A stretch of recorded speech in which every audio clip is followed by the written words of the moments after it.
Good evening. My name is Dev Patel, and I'm an associate at Fragment here in Atlanta. Additionally, serve on the board for the South Asian Bar Association in Georgia, and I'll be serving as the moderator for today's discussion. Today's discussion is brought to you by SABA Georgia, and we thank you all for joining us this evening or morning if you're joining us from India. Tonight, we'll be discussing the latest presidential proclamation impacting travel to the U.S. due to the COVID-19 pandemic.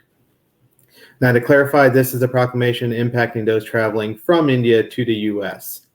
Now, as of May 4th, 2021, this past Tuesday, foreign nationals who have or had been physically present in India within 14 days of travel to the U.S. will be barred from entry unless they qualify for an exception. Exceptions include U.S. citizens, permanent residents, and spouses and children under the age of 21 for both U.S. citizens and permanent residents, amongst others. A complete list of exceptions can, of course, be found in the proclamation itself on the whitehouse.gov website. Now, India is joining a list of countries already subject to regional COVID travel bans, currently consisting of Brazil, China, Iran, Ireland, countries in the European Schengen area, South Africa, and the UK. Like the other bans, the exceptions are primarily the same, and the India travel restrictions will remain in place until terminated by the current administration. Now, as a reminder, these regional COVID travel ban restrictions are in addition to the CDC order that requires a negative COVID test or evidence of recent COVID recovery for any international travel to the U.S. Now, to discuss this latest proclamation, as well as its impact on individuals considering going to India or already in India, we have with us Nisha Karnani, partner at Antonini & Cohen. We have Lalita Aladi, senior associate at JMG Law Firm, and Shilpa Jadwani, managing partner at One Path Legal. Now, Nisha here is a partner at Antonini & Cohen and has been practicing immigration law exclusively since being admitted to the bar in 2001. She currently serves as an honorary legal advisor to the Indian Consul General in Atlanta, in addition to serving as a trustee on the South Asian Bar Association of North America Foundation. Shilpa is the managing attorney for One Path Legal, where she specializes in all areas of immigration law. Her practice offers assistance with all immigration-based applications, including non-immigrant and immigrant visas.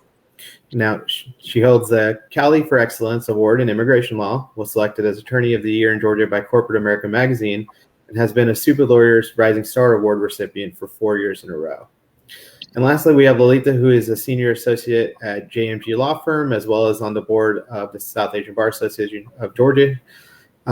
She specializes in practice areas including family and employment-based cases and naturalization. Her prior experience includes the practice of immigration at a nationally renowned immigration firm and at an international Fortune 500 corporations. She has additionally served as the president of South Asian Bar Association of Florida and is, as I noted, currently serving on the board here in Georgia. Welcome, and thank you all for joining us today. Panelists, thank you for joining us. I know we have a lot to cover here in just an hour, so I'm going to jump right in. For those watching, we'll be generally discussing the proclamation as well as answering any questions we've already received from some of the viewers. Shilpa, let's start with you. Based on your experience over the last year, and some of the other proclamations currently in effect, is there any news as to how long this proclamation will be in effect? Well, this all really the basis for this will be what goes on with COVID and how it progresses over in these countries and these geographic regions. Of course, the main basis for these proclamations being the safety of those that are present in the U.S. and to stop the virus from spreading, right? So where the government is seeing a spike in these COVID cases in these geographic regions, they're taking measures to, not to completely eliminate, but to at least some type of control over who comes in and how safe we are being and how cautious we are being in the transmission of this disease. But with that being said, we're seeing that this proclamation is really in line with all of the other proclamations that have been issued as related to COVID in other geographic regions. This proclamation also specifically states that it should be revised every 30 days or revisited every 30 days as per developments and the Attorney General and the administration should be advised on what is going on and if there are any changes. So if any amendments or any, execution or anything needs to be further done to suspend or amend this proclamation, it will be done on an every 30-day basis.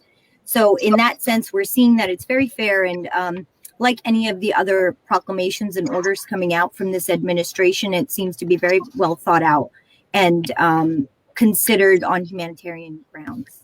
Okay.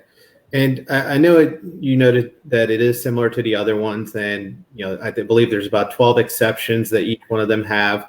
Now, a lot of these don't apply to the majority of the population. Can you discuss some of the exceptions that do generally apply to individuals? Yes, absolutely. And the proclamation itself sets out a list of individuals who are exempt, or a classification of individuals who are exempt from this proclamation, as well as gives us almost a catch-22, right? A natural interest waiver exception to be determined by the Department of State and the Attorney General. So with that being said, the classification of people that are generally exempt from this proclamation, to start off with, are immigrants, right? First of all. So we are looking at anybody that is a green card holder or a U.S. citizen. You are exempt from this proclamation. Now, furthermore, spouses of U.S. citizens and green card holders, which are legally known as legal permanent residents, so we abbreviate those as LPRs, or USCs for U.S. citizens. So spouses of USCs or LPRs are also exempt, as well as children.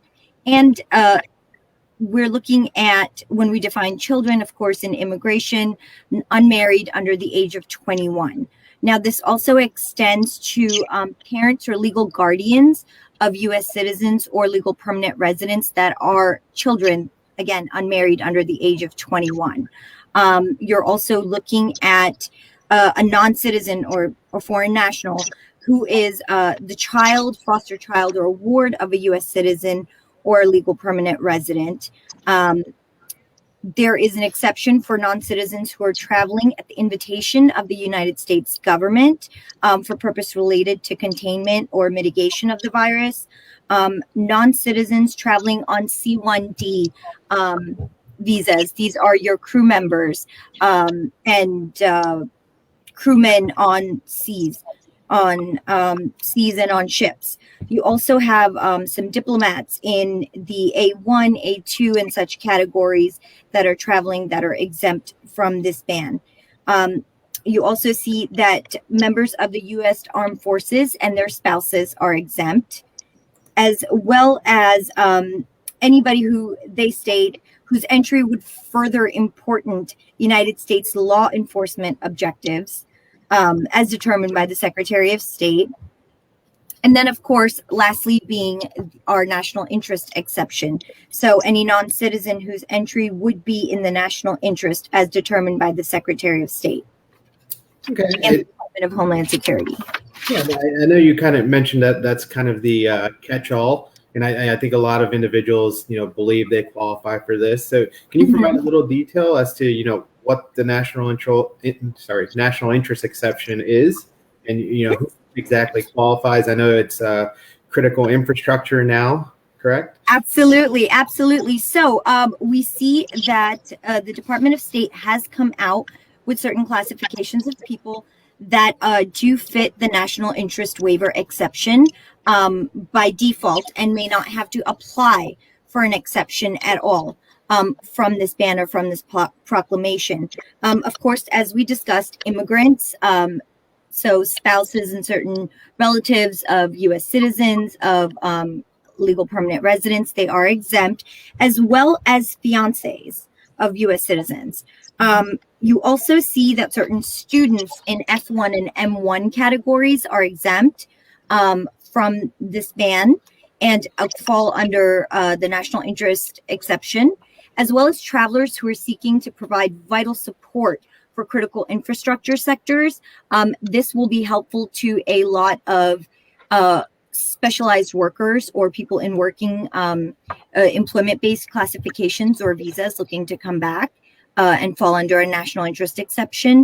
We see journalists, pilots, and air crew members traveling to the United States are exempt, and certain exchange visitors, that's your certain categories in J1, are also exempt. Now, again, with this, like any other proclamation, there's also a catch-all, right? That says if you feel that you're not under one of these carved out classifications or categories, but you still feel that your presence, meets a national interest exception or a humanitarian ground, that you should reach out to your local embassy or consulate and find out what the procedure is to apply for that exception. If y'all know me, that I always say that if you don't ask, the answer is always no. So at the very least, it's worth a try, right? Because if you don't, then the answer is most definitely no. Right.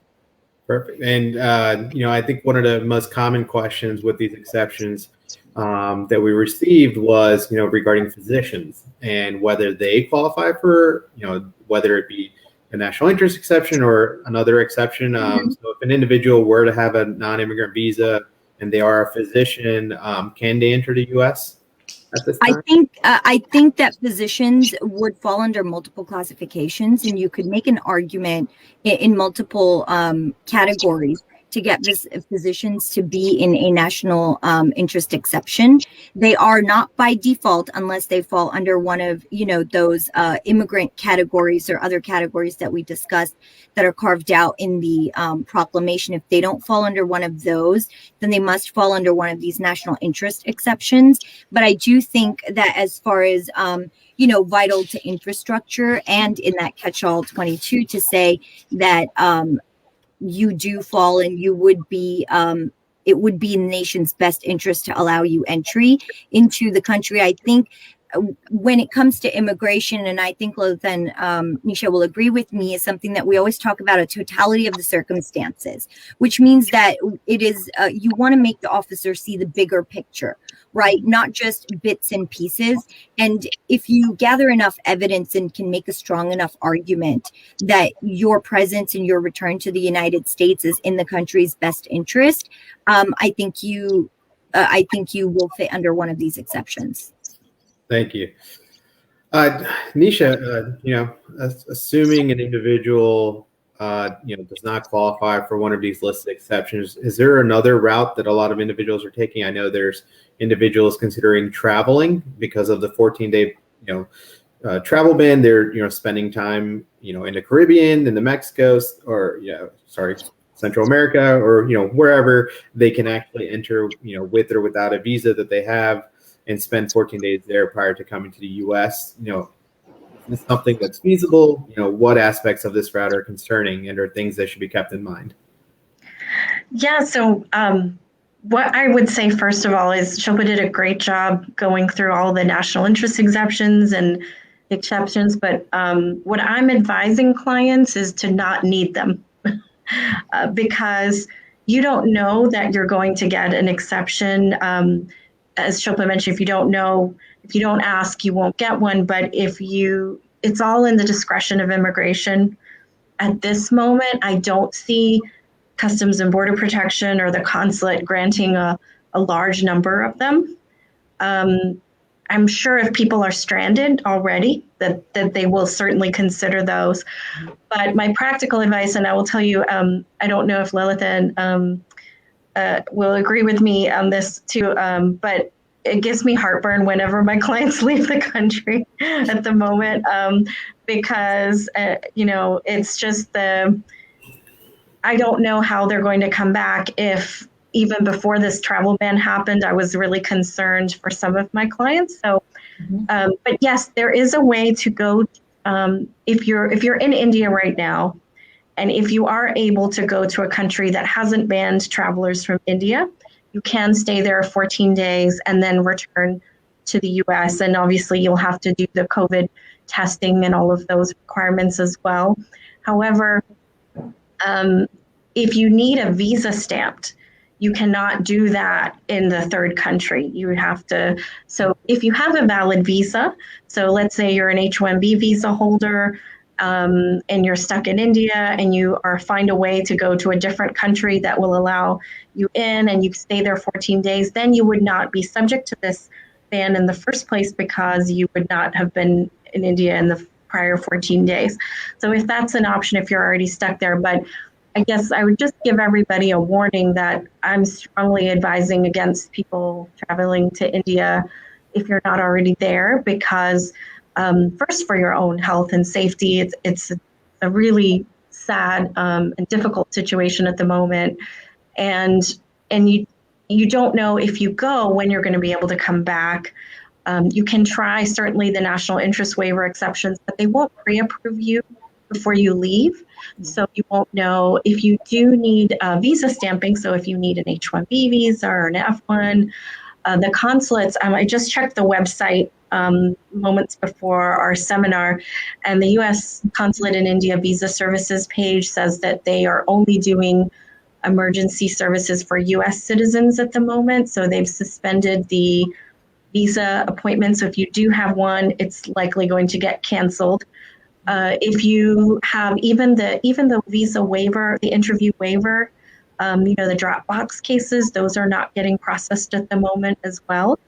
So if you do leave, you're going to be stuck for an extended period of time and putting yourself at risk. And I think the thing that's breaking my heart is getting calls from clients whose family is passing away, and they're having to make very difficult decisions. And sometimes their employers are not able to hold a job open for them here even. So it's really tough, and I don't minimize the advice I'm giving and how harsh it is, but generally what I'm telling clients is please don't leave. And if you're stuck there, then we're looking at what Shilpa mentioned, the different exemptions, and what you mentioned also, Dev, is traveling, trying to find another country. A lot of other countries have banned travelers from India too, but some of them have the ability to, sometimes you can quarantine. So you can travel to a country and quarantine in a particular location. And so that might be a possibility for folks who are already stranded there. But, if you have a valid visitor visa, if you have a valid visa, that doesn't mean you necessarily can come back. They're banning all the travel except for the items that Shilpa mentioned. So just, bear that in mind. We don't know how long this will last, but it will probably mirror what's going on with COVID. And you may or may not know that the bans in the other countries have been going on for a very long time. And there are times when there will be a bunch of national interest exceptions granted, and then they won't. And just because you get one time doesn't mean you'll get it another time. So that's the reason for my heartburn and my advice for the clients who haven't left, especially if it's not necessary. Sure. And 2 points on that. Just for the general public, can you just let individuals know how you get a U.S. visa and if you can get it in the U.S.? Because I know I get that question a lot, whether they can, they're here in the U.S., they want to get a visa, they're wondering if they can get it here. And if you could just go through that process. Before we jump onto that, I do just want to add one thing to what Nisha was saying, was when you're thinking about, if you are stuck abroad and you are thinking about traveling to another country, staying there for 14 days and then coming into the US, just be careful. Another thing, like Nisha mentioned, make sure you're not traveling to another country that's also subject to a travel ban, right? Because then you're back to ground zero, but you're stuck in a foreign country. So that almost might be worse. Okay. So make sure you're doing your research. And if you are going to take that route, that you're planning meticulously and you're checking with consulates, you're checking with airlines, you're double checking with, even Border Patrol or airports to make sure that your travel route is approved. And, you're not just going to end up back stuck in another country that's also banned from entry. Yeah. And that's typically, the advice that we always give is that's the ultimate risk in that as well, because as you know from this one, it took, I think, 3-4 days before the warning when it was implemented. So if you're in a foreign country and it happens to that country, you're not going to have, a lot of time to get out of there or to come to the U.S. So definitely, keep that in mind. It's risky. Yeah. You just don't know what country is going to be added at this point. And, as everyone's kind of emphasized, it's going to be based on COVID and what the circumstances are. But yeah, I wanted to ask, just to clarify, that you can't get a visa here in the U.S. And just to let the general public know about that. But for some individuals that have recently obtained visas, they have, an NIE exemption in their visa. So for those individuals, can you clarify whether they can go back and forth now because they have that exemption? No, don't go back and forth. Once you get here, stay here, put your roots in the ground, and don't go anywhere for a while. I think that's a really great point. And for our audience, status and visas are two different things, and it can be a little bit confusing. So if you're here and you have valid immigration status, but your visa is not valid, that's okay. You don't have to leave the US, and you can extend your status here even if your visa has expired. And immigration has been pretty generous about letting folks extend their status here, even if you have a little bit of gap and you didn't realize that your status has expired. There are certain tools that attorneys can use to help ask for discretion. So you can get extensions of status. You can change status here without leaving many times. So don't worry that your visa is expiring. There is a way. Before COVID, if you are a citizen of India, you could try to get a visa appointment in Canada or Mexico, but that's also, it's hard even if you're a citizen of Canada or Mexico to get a visa appointment. So that's not advisable, but in a very urgent situation, you could look into that and try to get that visa. So just bear in mind that if you're here, what we're telling you is don't leave so that you need this special exemptions, and see what you can do here to maintain your status and what you need to do. And I hope, did that answer your question, Dave? Yeah, no, that was perfect. And I just want everyone, of course, to know, as far as those NIEs are concerned, they're one-time use. Even if you have a visa that has it annotated, even if you got approved by the consulate or CBP, once you do that one-time travel, if you go back, you have to ask again. And there's no guarantee that they'll say yes again, even if you qualified for the first time. So it's just important to keep that in mind. Alita, moving on to the employment sector. I know, of course, we're all busy with, middle of cap season. Yep. So I just want to discuss that process a little and touch on that. What are some concerns and or questions, that you've received for those filing H-1B petitions currently in the U.S.? Their worries on whether they can get a visa or not, within the next 6 months. Sure. Whether they're changing their status, whether they're filing as a consular approval, what strategy to take. If you could touch on that, that'd be great. Yeah. So, first of all, many of the people that we're filing for, usually they're on an F1 OPT. And so here they are applying for H-1B this season. They got selected and they're waiting for the case to be processed. During this time, you have a lot of people asking about whether they can go travel to India to get their stamping done. And there's a big concern that if they don't have that H-1B stamp to match their status, that they're concerned then that they don't have all the correct immigration documentation. But as Nisha was pointing out, there's a difference between status and a visa. So when they're filing their H-1B as a change of status, well, then their status is already changed while they remain in the U.S. to an H-1B status. They do not need a visa stamp to match that in order to be in that status.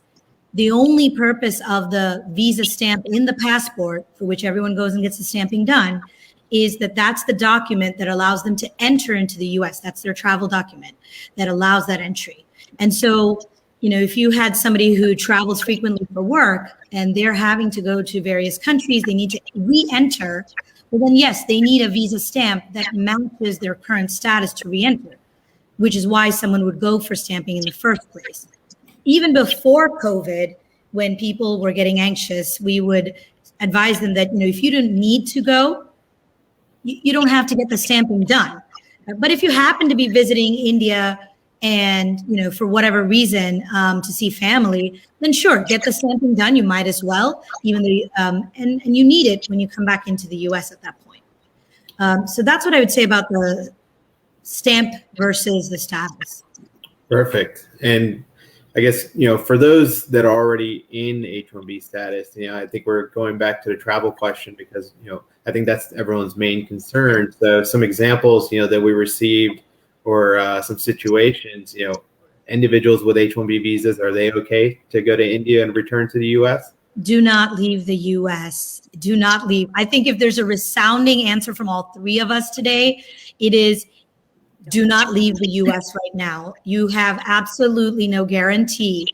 I suppose, unless you're a citizen. Exactly. Unless you're the citizen, the permanent resident, but if you're going to try to go on the national interest waiver and use that, you don't have a guarantee that you're going to be allowed back in.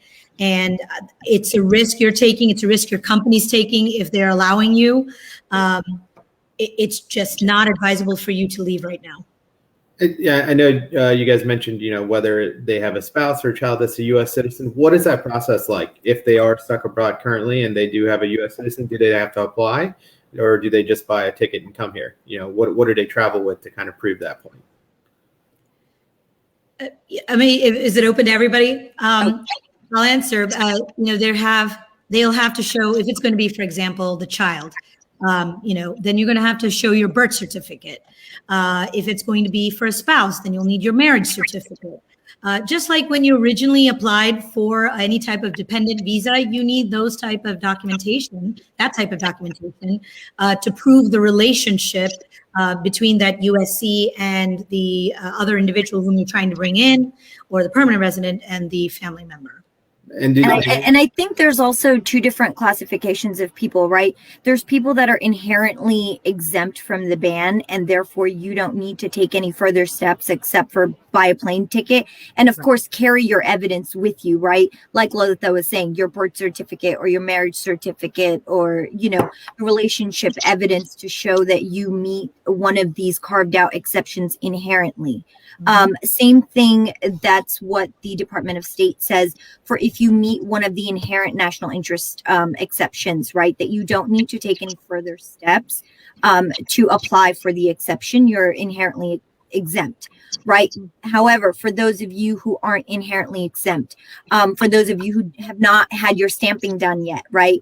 For your F1s and J1s and M1s that may inherently be exempt but have not gotten your stamping done yet, for those people, they actually do have to take an additional step of reaching out to the consulate and trying to schedule an emergency appointment to, make a determination as to whether they meet this exception or a exception or not.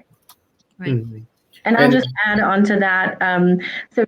This is such an important point. I think we should repeat it, that one of the exemptions is if you're a parent of a U.S. citizen child under 21 who's unmarried, then you're exempt. However, as Shilpa was mentioning, do you need a visa to come in, and the consulate's closed and you won't be able to get it? But just bear in mind that what's on the law and what the CBP officers know when flying in is different. So just be prepared with your documentation. And you'll probably get pulled over to secondary inspection if the officer isn't aware. These bans are new and they're not always trained on them. And so, you may get pulled over into secondary. But if you're already in India, this might be a good option to come back, but don't put your family at risk by leaving thinking I can just come back because I have US citizen children. Just because, bear in mind, I know we're talking about immigration issues, but there's safety issues and health issues, and the situation is not good. So you definitely do have this option of coming back, but if you can't go with your child who's a citizen if you need stamping. I haven't seen any emergency appointments get granted in India for a very long time.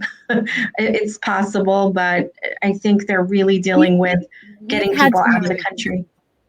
We've had some emergency appointments, but of course not since this second wave has hit, and things have kind of gone towards this dark end for us. But prior to that, we've had some successful emergency visa appointments on consulates that were open. Of course, we now know that most of the consulates have gone back to emergency appointments only, are not really processing anything right now. When they're having limited services, I think it's really hard. Life or death, for sure, that's possible. But Just again, you don't want to put yourself in the situation or put your family in a dangerous situation. Yep. And I'd say the consulates are kind of making it clear as far as, how strict they're going to be, because they've started to emphasize the misrepresentation language on there as well now. So if you're going to request an emergency appointment, it really needs to be an emergency. Sure, it's an emergency. Yeah, absolutely. And Nisha, I'm so happy that you brought up secondary inspection at the airport, because I feel like a lot of people, especially the Indian community, is very afraid of secondary inspection, right? It's almost like you're being told you're going to jail. And it's not that way, guys. So I always encourage people to look at secondary inspection as a positive thing, because they're actually giving you an opportunity to present your case and your facts and your documents and explain your situation. And in my eyes, that's always better than an automatic denial and turning you away and sending you back, right? So if you're going to secondary inspection, don't be afraid of it. It's a good thing. That's your opportunity to present your case. And, everyone said, make sure you're prepared with your documentation and your arguments and, what you're trying to prove, because a lot of these officers may not have gotten the chance to get caught up on all of these proclamations, and maybe trainings have not been uniformly implemented. So it's almost as if you have to do half the job for them. Right. So if you're not prepared to do it on your own, make sure you do consult an attorney. I know all of us offer these type of services where we will, assist you in representing you and making sure you have the right documents, maybe providing you some guidance in a cover letter as to what you should be pointing out in the proclamation, if you're exempt and things like that. So make sure that you are reaching out for help if you need it, and if you're doing it on your own, make sure that you're gathering all these things and taking it in a positive light and kind of putting your best foot forward, but not taking the situation very lightly, because like Nisha has expressed, like Lota has expressed, it's not right. So you only want to be in this situation if you absolutely have to. And if you don't, stay put and don't go anywhere. And I would even go to the point of saying, if they're going to try to come in, convince CBP or show them that they're eligible to enter, that they'd even take a copy of the proclamation. Not to get to a point where you're seeming like you're educating them, even though you are, but in a more diplomatic way to say, but I thought that I was admissible because of this. Highlighting always helps. Yeah, I would say the other individuals they probably want to talk to are the airlines as well, because they're kind of unaware of the situations as well, and sometimes they're not able to board or their flights get canceled. So that's another thing you want to keep in mind. We've had a lot of errors made by airline representatives on who's been exempt and who's not, and things like that. And we've actually had to prepare our clients to tell airline officials, can you please call CBP at my arrival airport and double check before you turn me away? Yeah, important to call them for sure. With India, for a lot of individuals, their worry is really their grandparents. And, I know we've received a couple of questions regarding the grandparents of the family, whether they're holding valid visas, if they're the guardians of U.S. citizen children at this time, are there any exemptions that they clearly qualify for, Lolita, at this point? Assuming they don't have, they don't clearly fall into this, but can they qualify under the national interest exception or something, or a humanitarian effort? If they are a legal guardian, they would have to have that paperwork to show that they are the legal guardians. If they're able to do that, then the grandparents would be able to re-enter the U.S. with the child or because of the USC child. But you'd have to have that paperwork. It's not just going to be, verbally asserted that, yes, I'm the grandparents and I take care of the children. That's not going to be sufficient.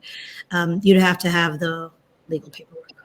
Now, what about, U.S. citizens that have parents abroad that, or they may have a valid B visa or something of that sort because they're a U.S. citizen? Does that mean that their parent now qualifies? And these are, adults over the age of 21? No, unfortunately, no. They're adults. Many times I'm going to guess they're married. So they don't qualify under any of these exceptions, unfortunately. And they are not going to be permitted to come in right now. And that, of course, would apply to, lawful permanent residents, as well as, anyone with an H-1B visa or something of that sort. Yeah, same rules, whether it's the parent of a USC or the LPR, it's the same issue. Unfortunately, the grandparents will have to remain outside the US. Okay. And I think we discussed briefly students. I think Shilpa, you had mentioned, what are you seeing when it comes to the impact on students and interns, so those on F and J visas? Are those individuals permitted to enter the U.S. at this time? Yes. So it all depends on when your start date is, right? So as of right now, students with valid visas, if your start date is before August 1st, you're kind of stuck, right? They don't need to contact the embassy because your start date is August 1st. So you're looking to enter 30 days before your start date, right? And we're not quite there yet. So as of right now, those people don't need to take any further action. Now, students who already have valid visas that are in the middle of a course, they may be exempt from this ban. Now, again, that's different for those who don't have their stampings done yet, right? So if you don't have a visa stamping done yet, then at this time, your really option is to hold tight until things change for new stampings. But for students who already have a valid visa or in mid-course, you do fall under one of the national interest exceptions from the Department of State. That is for F1 and M1 students. Now you also have J1, some J1 exchange visitors that in some categories that are exempt, such as au pairs and interns and trainees. Now, Lalitha, getting back to you on the employment side, for those individuals that are, currently stuck in India at this time, do they have to worry about U.S. immigration issues because they're currently in the U.S. on a non-immigrant visa? Is them being in India for a prolonged period of time impacting their H-1B or their L-1 visa or the status here? Well, so first of all, if we're talking about an Indian national, they're on an L1 or H1 and they're visiting India, I mean, the impact is going to be that they're currently not able to come in unless they are qualifying under one of these exceptions and so if they're not, the way they're going to be impacted is if the employer is impatient and to say, hey, look, I mean, I can only hold this job for you for so long, and we don't want you to be performing this job, virtually or from abroad. They will independently have different tax consequences. I know that's not our main area of expertise. We're talking about immigration, but it's something they're going to have to face. So that company might say, again, we weren't prepared to have you out for 1 month, and now we're facing tax consequences. So, it depends on the employer and how sympathetic they are to that situation. And if they're not, then yeah. But if directly for the visa itself, it doesn't impact the visa so long as they still have a visa stamp that's valid for them to re-enter when everything opens up. If their H-1B stamp now is no longer valid, and then now they're going to have to wait to extend it and then have to go for visa stamping. So now they're held out there much longer. But otherwise, yeah, I don't think it impacts the visa itself. Perfect. Now, for those individuals, for example, that you mentioned, the company gets a little impatient, they may let them go. Now they have a valid visa, but they don't no longer have a job. Now, at this point, what are the next steps for those individuals? How can they come back? Can they just enter on the H-1B visa without a job? No, they will not be able to enter the U.S. without a job, without that job. They'll have to reapply, especially if you're on an H-1B, for example, they'll have to apply for new jobs, and they will have to file for an H-1B, a change of employer, and then, obtain a new visa. Since they're out of the country anyway, they might as well obtain a new visa stamp, again, after everything opens up. Now that they're stuck there, they're going to have to wait for all of that if they've lost their job. And with L1, because that's an intercompany transfer, That's probably an unlikely situation that they found another job that is willing to hire them within the same company when they've left. So I expect that that's not going to happen in a realistic sense anyway. Yes. I'll just add one point. If you have a valid visa with an old employer, you can enter the U.S. if you got a national interest exception or if you have a U.S. citizen child. With the receipt notice or with the approval notice with a new employer. So if your old employer's visa is still valid, potentially that's an option. You could try to, premium process with a new employer. That might be difficult if they're not sure if you're coming back or not. Maybe if you have U.S. citizen children, it's more viable. But just wanted to mention that. Of course. And sticking with the U.S., on the immigrant visa side, there's also going to be an impact on that end as well. Can you speak to the impact on those currently in the green card process? For those in India, for example, that have applied, with the consulate, as you said, nothing's really moving on the consulate side. They're really just assisting U.S. citizens that are stuck abroad at this point. Emergency appointments, if they're still there, they may actually be canceled by the time you get to them. Regular appointments are not even open at all. So what are we seeing on the green card side when it comes to that? So it's so frustrating because of COVID, because of the Trump era bans, our families have been waiting outside for a really long time. We have people separated 2-3 years already.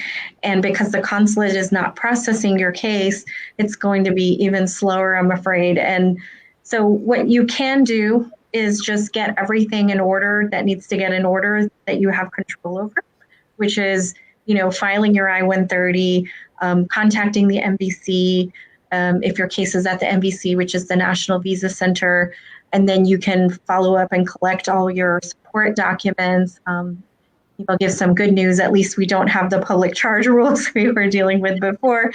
So getting everything to the National Visa Center and then, being proactive about calling and making sure everything is where it should be at the National Visa Center. And sometimes there's a long delay from when your family petition I-130 is approved and when the National Visa Center gets the case. And so if it's been a few months, if it's been more than 60 days, I would probably just suggest you call them early one morning and just make sure that you get, your invoice number, your case number, and just ask the specialist what's going on. That National Visa Center is a little slow at the moment because they're short-staffed. So the other thing I would point out is during the beginning of COVID, we actually noticed that immigration was still processing cases and fewer people were filing cases for various reasons, maybe finances or just worrying about other things. And so you can continue your family processes on the side where you're preparing and filing your case, but you're going to hit a wall when you get to waiting for your green card appointment, unfortunately. And it's a problem because there's a huge bubble of cases already that needed to be scheduled, and they just started to schedule them finally starting in September, I think. And so it's going to be a long wait, and hate to give you bad news, but better that you and your family be prepared and know what to plan for. And I think if they do alleviate this ban, hopefully things get better in India, they probably will focus on family of U.S. citizens, fiancés, and those cases like they're doing in some other countries. But the employment base, if you're doing your case through consular processing, your green card case through consular processing, that's going to be slow. However, if you are physically in the U.S. right now, you might want to consider whether you can file for adjustment of status, which is basically filing your green card in the U.S. You might be eligible to do that if you're already here. So that's some good news, I suppose, in what you can do with the green card process. But the short version is it's going to take a very long time to get that interview. Okay. And I know for the USCIS filings here in the U.S., have you seen delays in those processing? I know, there's changes in interview policies, just delays in general. What are you seeing on that front? So, as for cases that don't need an interview in the US, they had slowed over COVID, but not a whole lot. And then I know there's an intention to try to speed up processing time. So I'm not too concerned about those processing times. If you're filing for adjustment of status in the US based on family or work, in cases that required an interview, those are slow, but at least you're here and usually you're able to work and get a travel document, even though we're telling you don't travel.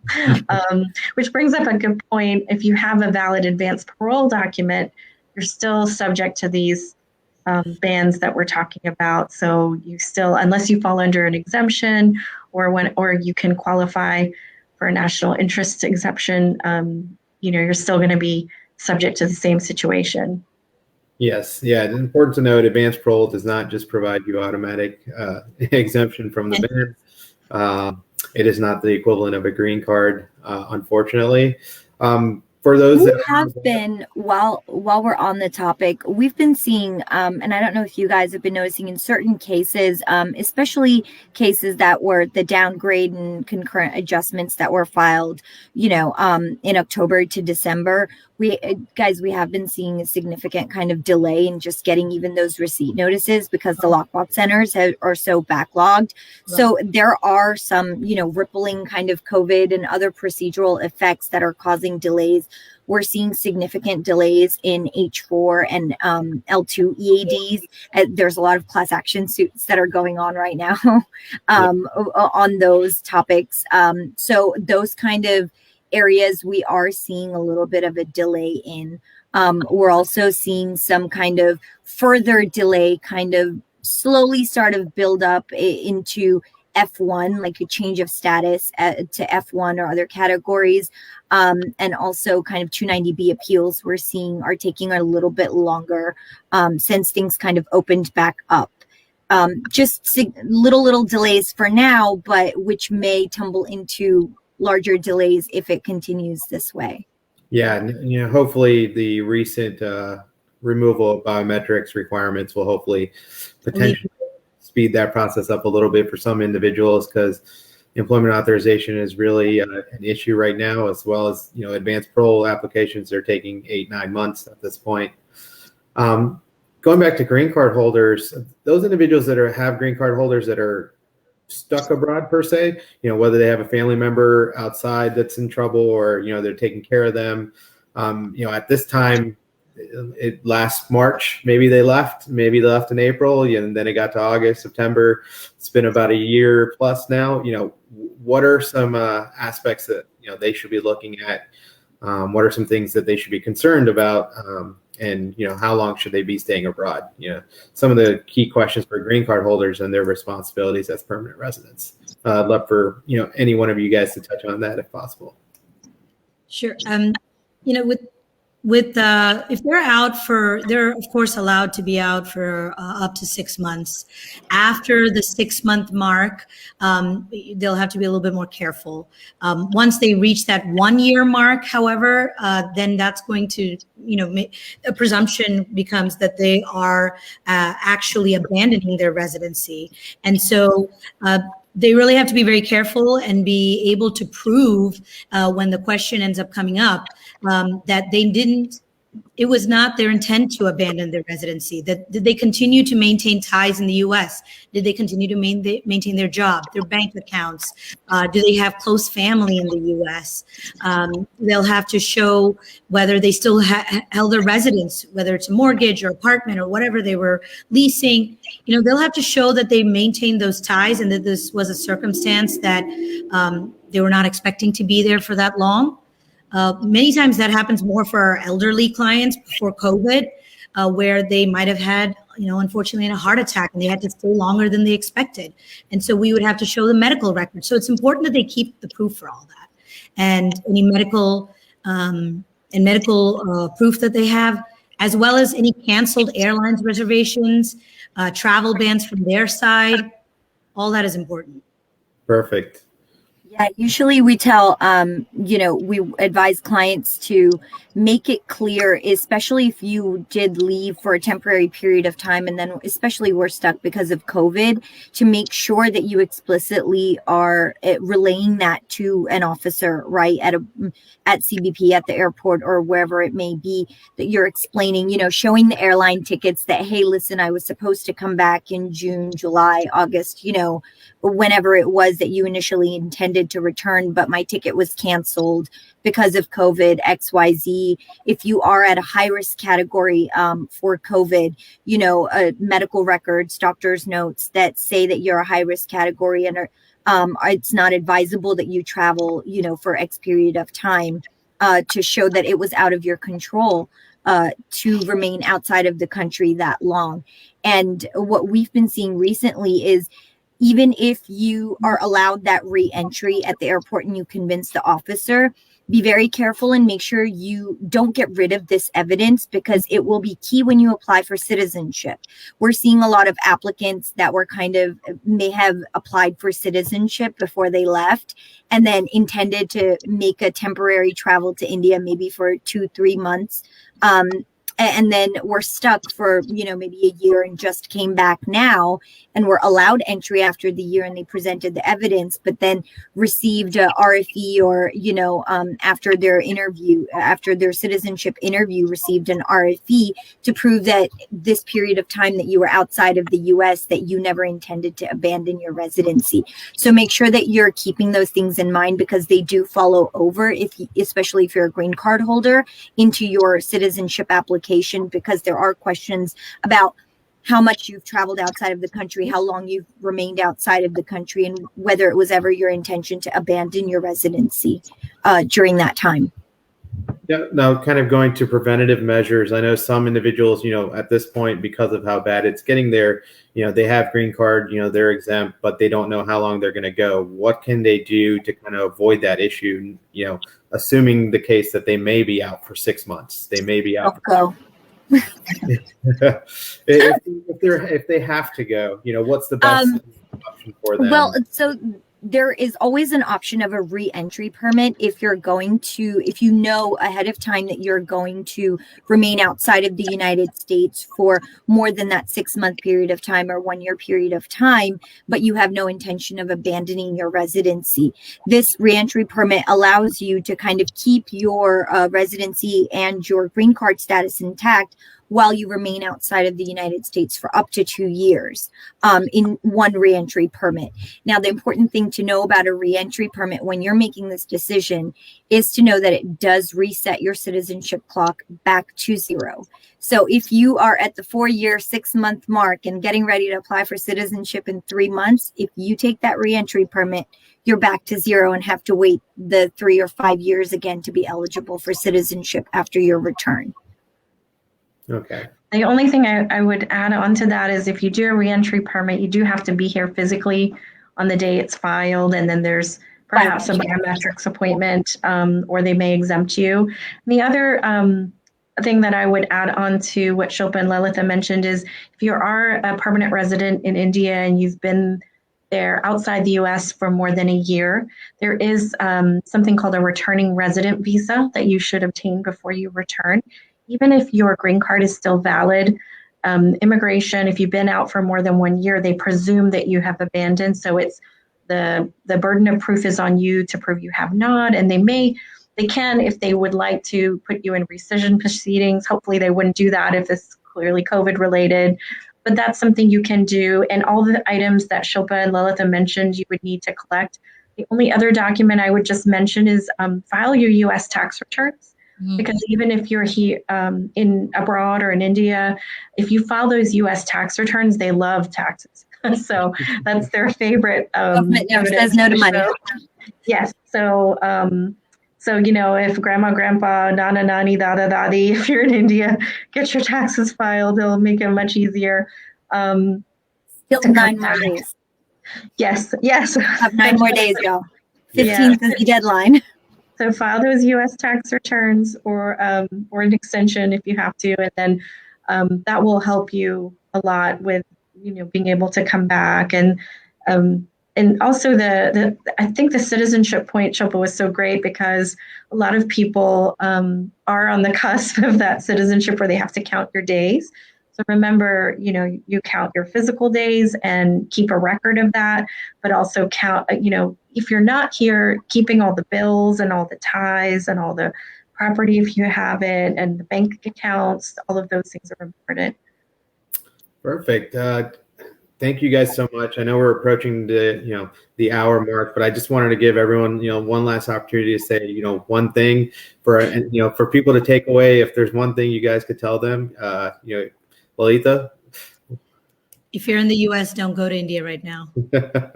Well, I mean, of course, I know there are people who need to for certain reasons, but it's going to be with a risk if you're not, again, in one of these categories that have already been listed, like U.S. citizen and permanent resident and all of those.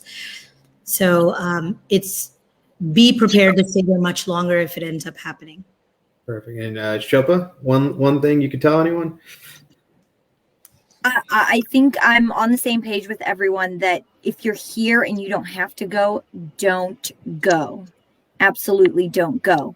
But if you must, or you feel that you must, I want you to really make an educated decision and weigh your options and weigh the pros and cons.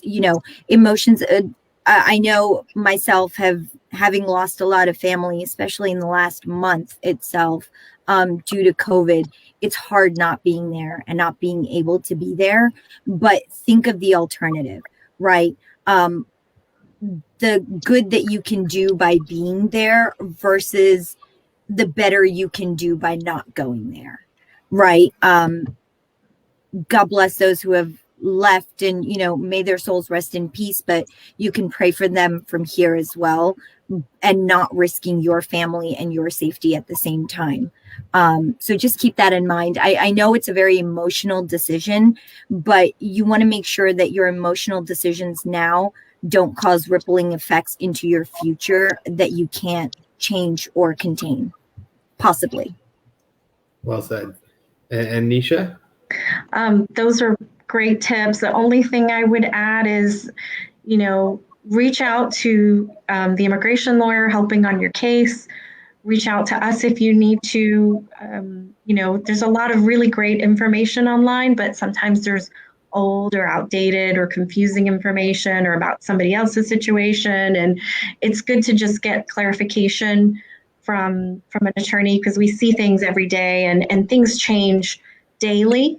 So do check in with us. And most of the time, if you're on a work visa, there's an attorney helping on the visa side. And so you should have access maybe through your company to them. So just as Shilpa mentioned, if you don't know, the answer is no. So just ask. There may be something that can be done. And just remember, our advice to you today may change completely in 30 days. So a continuous conversation is good. Perfect. I just want to thank all three of you again. To our viewers out there, if you guys want to get their contact information, feel free to reach out to the South Asian Bar Association of Georgia. We'll be happy to give you their information, and we appreciate you guys joining us. Thank you again. Absolutely. Thanks so much for having us. Thank you. Have a great night.